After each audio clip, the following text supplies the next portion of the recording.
जय श्री राधे कृष्णा। आप सबका हमारे YouTube चैनल जीवन का सही आधार में हार्दिक स्वागत है। आज हम आपके समक्ष एक नई कहानी लेकर उपस्थित हुए हैं। परम सत्य श्री हरि हैं, बाकी सब मिथ्या है। इस कहानी का शुभारंभ एक शहर से होता है।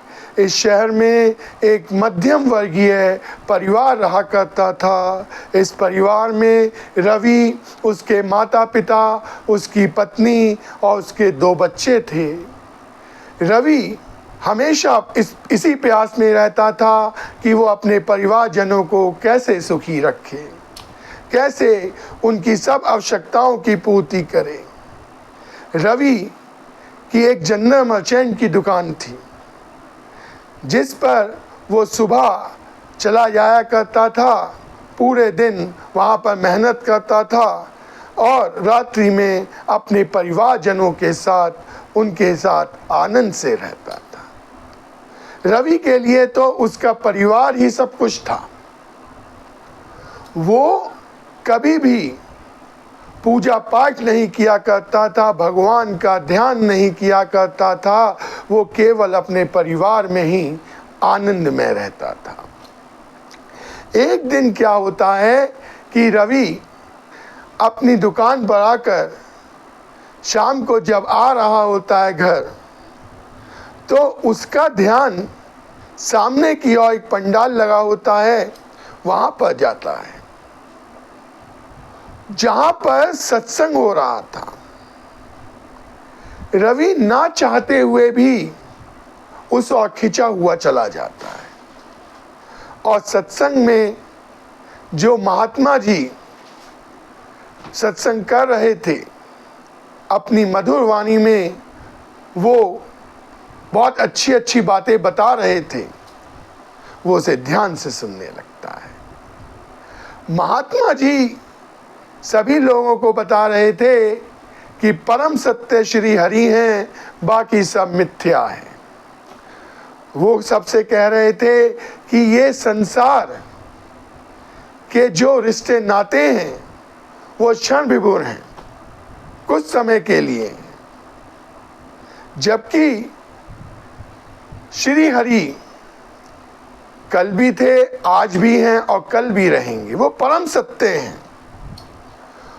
अगर मनुष्य जितना समय संसार में लगाता है ना अपना, उसका कुछ समय भी वो भगवान के ध्यान में लगाए, तो वो जन्म मरण के चक्र से मुक्त हो सकता है। अब ये सब बातें रवि ध्यान से सुन रहा था, लेकिन वो समझ नहीं पा रहा था। जब सत्संग पूर्ण हो गया तो रवि ने हिम्मत करके महात्मा जी के पास आता है। महात्मा जी बहुत ज्ञानी, ध्यानी, सिद्ध पुरुष थे। उन्हें बहुत सारी सिद्धियां प्राप्त थी। महात्मा जी के पास आकर वो श्रद्धा पूर्वक शीश नवाता और महात्मा जी से कहता है कि महात्मा जी, आपका मुझे सत्संग बहुत अच्छा लगा, लेकिन मैं पूर्ण रूप से समझ नहीं पा रहा हूं कि आप क्या कहना चाह रहे थे। तो महात्मा जी मुस्कुरा देते हैं और कहते हैं, अगर इसको समझना है तो तुम्हें प्रैक्टिकल ही दिखाना पड़ेगा, तभी तुम समझ पाओगे। अब महात्मा जी पूछते हैं कि भाई तुम्हारा नाम क्या है? वो बताता है, मेरा नाम रवि है। तुम कहाँ रहते हो? तो वो अपने घर का पूरा एड्रेस बताता है। वो बताता है कि उसके परिवार में उसके माता पिता हैं, उसकी पत्नी है, उसके 2 बच्चे हैं और वही उसके लिए सब कुछ है, वही पूरा संसार है उसके लिए। महात्मा जी कहते हैं कि बेटा, कभी अपने परिवारजनों को जितना तुमने समय आज तक दिया है, उसका कुछ प्रतिशत भी तुमने कभी भगवान के ध्यान में लगाया है क्या? तुम सुबह उठकर दिया बाती करते हो, भगवान की पूजा करते हो, भगवान की सेवा करते हो या मानव जाति की सेवा करते हो, उन लोगों को जिनको आवश्यकता है, धन से, तन से, मन से उनकी सेवा करते हो। अब रवि कहता है कि नहीं, मैं तो सुबह उठकर दुकान पर चला जाता हूँ, फिर शाम को आता हूँ महात्मा जी, रात को करीब, फिर अपने परिवार में ही खोया रहता हूँ। तो महात्मा जी कहते हैं कि तुम्हें तभी परम सत्य का ज्ञान नहीं है। अगर तुम परम सत्य का ज्ञान चाहते हो तो तुम्हें जो है यहाँ पर शांति से बैठना होगा। अब वो अपने शिष्य को बुलाते हैं महात्मा जी, और शिष्य से कहते हैं कि भाई रवि जी के घर का पूरा एड्रेस बताते हैं, समझाते हैं, और कहते हैं कि भाई तुम इनके घर पे चले जाओ और वहाँ पर जाकर ये कहना कि रवि जी सत्संग सुनने आए हुए थे, जहाँ पर उनकी हृदय गति रुक गई, जिससे कि वो अपना शरीर त्याग कर पंच तत्व में विलीन हो गए, अर्थात उनकी मृत्यु हो गई है। जब रवि ये बात सुनता है तो रवि कहता है, महात्मा जी क्या कह रहे हो, मैं तो जिंदा हूँ, आप मेरे परिवार को इतने दुख के सागर में क्यों ढकेल रहे हो। अब महात्मा जी कहते हैं रवि जी से कि रवि जी, अगर आप जानना चाहते हो परम सत्य को तो आप कृपया शांत रहकर ये सब कुछ देखिए। अब रवि चुप हो जाता है। जो महात्मा जी का शिष्य था वो महात्मा जी के घर पहुंच जाता है और वहां पे जाकर रवि जी के माता पिता, पत्नी और दोनों बच्चों को ये दुखद समाचार देता है कि रवि जी का देहांत हो गया है। वो सत्संग सुनने आए हुए थे जहाँ पर उनकी हृदय गति रुक गई। परिवारजन दौड़े दौड़े वहाँ पर जाने के लिए तैयार हो जाते हैं और वहाँ पर महात्मा जी अपनी सिद्धियों का प्रयोग करते हैं, और सिद्धियों का प्रयोग करके वो जो है रवि जी की आत्मा को उनके शरीर से बाहर निकाल देते हैं। लेकिन महात्मा जी जानते थे कि ये क्रिया केवल कुछ समय के लिए ही है। अगर उस समय सीमा के अंदर रवि जी की आत्मा को पुनः शरीर में नहीं डाला गया तो रवि जी की आत्मा कभी भी उनके शरीर को फिर पुनः धारण नहीं कर सकती। इस बात का भी ध्यान रखा था महात्मा जी ने। तब तक रवि जी के जो परिवारजन थे वह वहाँ पहुँच जाते हैं। रवि जी के माता पिता, उनकी पत्नी, उनके दोनों बच्चे विलाप कर रहे होते हैं, बहुत दुखी होते हैं। रवि जी की आत्मा जब ये देखती है तो वो महात्मा जी से कहती है, देखो मेरे परिवारजन कितने दुखी हैं, आप उन्हें ऐसा दुख क्यों दे रहे हो महात्मा जी। महात्मा जी रवि जी की आत्मा को शांत होने के लिए कहती है। अब महात्मा जी रवि जी की पत्नी, उनके माता पिता और उनके दोनों बच्चों से कहते हैं कि हमें बहुत दुख है कि रवि जी यहाँ पर सत्संग सुनने आए हुए थे और यहाँ पर उनकी हृदय गति रुक गई और उन्होंने अपना शरीर त्याग दिया और पंच तत्व में विलीन हो गए। होनी को कोई नहीं टाल सकता, होनी तो बहुत बलवान है, वो तो होकर ही रहती है। पत्नी रो रही होती है कि मैं अपने पति के बिना कैसे रह पाऊंगी, मैं नहीं रह सकती उनके बिना। माता पिता भी ऐसे ही विलाप कर रहे थे, बच्चे भी रो रहे थे, विलाप कर रहे थे। रवि जी की आत्मा ये सहन नहीं कर पा रही थी। अब क्या होता है कि महात्मा जी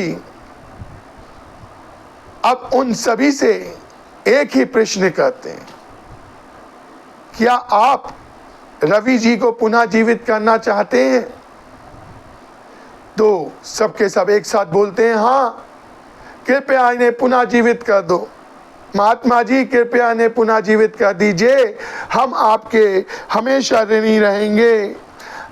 अब महात्मा जी कहते हैं, तो ध्यान से सुनिए, रवि जी पुनः जीवित हो सकते हैं, लेकिन उसके लिए आप सबको अपनी शेष बची हुई आयु की आधी आयु रवि जी को देनी होगी। अगर आप शेष बची हुई आयु में से आधी आयु रवि जी को दे देते हैं तो उसका गुणनफल भागफल करके उन्हें कुछ आयु प्राप्त हो जाएगी और वो कुछ वर्ष आपके साथ रह सकेंगे। अगर मंजूर है तो बताइए, मैं ये सिद्धि जानता हूं और मैं पुनः रवि जी को जीवित कर दूंगा। अभी तक पत्नी इतना विलाप कर रही थी, माता पिता इतना विलाप कर रहे थे, बच्चे इतना विलाप कर रहे थे, अब अचानक ही वो शांत हो जाते हैं। सुनते ही पत्नी कहती है कि मुझे बहुत दुख है कि मेरा पति मुझे छोड़कर चला गया, लेकिन किसी के साथ तो नहीं जाया जा सकता ना महात्मा जी, अभी तो मुझे बहुत कुछ देखना है और मुझे ये भी नहीं पता कि मेरी कितनी आयु शेष रह गई है। अगर उसमें से आधी आयु मैं अपने पति को दे दूंगी तो बताइए महात्मा जी मेरे पास क्या शेष रह जाएगा। मैं अपने पति को आधी आयु नहीं दे सकती, बची हुई शेष आयु की आधी आयु नहीं दे सकती। अब महात्मा जी माता पिता की ओर देखते हैं। माता पिता कहते हैं कि महात्मा जी हमारी तो आयु ही कितनी बची है, वो भी बहुत ही कम, और उसमें से भी आधी आयु हम रवि बेटा को दे देंगे तो हमारे पास क्या शेष रह जाएगा। हम भी अपनी बची हुई शेष आयु में से आधी आयु नहीं दे सकते। अब महात्मा जी कहते हैं अब उनके बच्चों से कि बेटा आप दोनों के पास तो बहुत शेष आयु बची है, अभी तो आपने कुछ देखा ही नहीं है, अभी तो समझो आपका आरंभ है, आप तो अपनी शेष बची हुई आयु में से आधी आयु अपने पिता को दे ही सकते हो।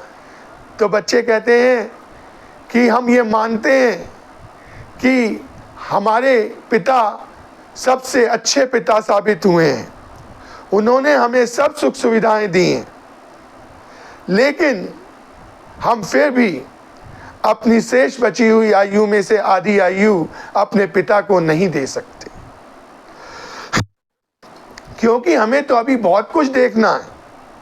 अभी हमने कुछ देखा ही क्या है, आपने ही कहा अभी हमारा आरंभ है, तो हम अपने पिता को शेष आयु में से आधी आयु नहीं दे सकते। अब महात्मा जी समय की ओर ध्यान देते हैं कि भाई समय सीमा बीतने वाली है। वो तुरंत ही रवि जी की आत्मा को उनके शरीर में प्रवेश करवा देते हैं और रवि जी पुनः जीवित हो जाते हैं। सब लोग देख कर हैरान थे कि रवि जी तो मर चुके थे, वो पुनः जीवित कैसे हो गए। अब सबके सब महात्मा जी का शुक्रिया अदा कर रहे होते हैं, धन्यवाद दे रहे होते हैं कि आपने जो है, पत्नी कह रही होती है कि मेरे पति को पुनः जीवित करके आपने बहुत बड़ा मेरे ऊपर एक तरह से मुझे ऋणी बना दिया है अपना।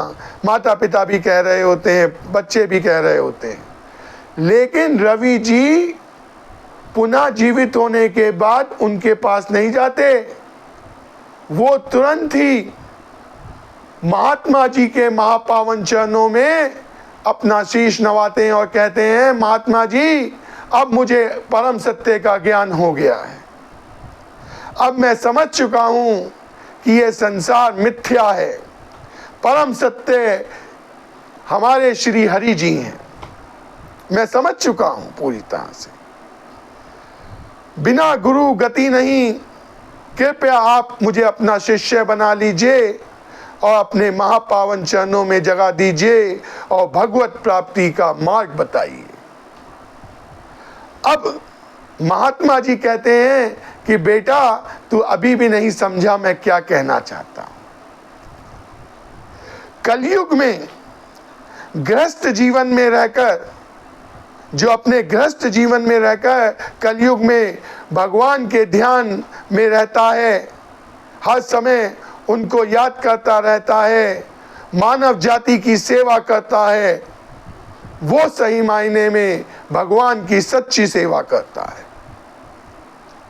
मैं तुझे ये समझाना चाह रहा था बेटा कि तू गृहस्थ जीवन में रहे, अपने परिवारजनों की सब सुख सुविधाओं का ध्यान रख, लेकिन उसमें से कुछ समय भगवान के लिए भी तो निकाल। ये मनुष्य योनि बहुत सौभाग्यशाली लोगों को प्राप्त होती है। 84 लाख योनियों में ये मनुष्य योनि जो है सबसे उत्तम योनि है, और इसी योनि में ही मनुष्य जो है भगवान की प्राप्ति कर सकता है। मेरी बात मान और आज से तू अपने परिवारजनों का भी ध्यान रख, मानव जाति की सेवा कर और भगवान के लिए कुछ समय निकाल, उनका ध्यान कर, उनके ध्यान में रहे। और कलयुग में तो भगवान की प्राप्ति का एक महापावन मंत्र है, हरे कृष्ण कृष्ण कृष्ण हरे हरे, हरे राम राम राम हरे हरे। ये महापावन मंत्र का जाप किया कर। अब रवि को सब समझ में आ जाता है। वो अपने परिवारजनों के साथ अपने घर वापस आ जाता है और महात्मा जी के बताए हुए मार्ग का अनुसरण करता है। वो अपने परिवारजनों की सब सुख सुविधाओं का भी ध्यान रख रहा था और सुबह शाम दिया बाती करता था। जो आवश्यकतामंद व्यक्ति होते थे, जिन्हें धन की आवश्यकता होती थी, वो तन मन धन से उनकी सेवा भी कर रहा था। अब सही मायने में रवि को सत्य का, परम सत्य का मार्ग मिल चुका था और यहीं पे कहानी पूर्ण हो जाती है। परम सत्य श्री हरि हैं, बाकी सब मिथ्या है। अगर आपको ये कहानी अच्छी लगी हो तो कृपया इस चैनल को सब्सक्राइब कीजिए, वीडियो को लाइक कीजिए और ज़्यादा से ज़्यादा शेयर कीजिए। सब बोलिए जय श्री कृष्णा, जय श्री राधे कृष्णा।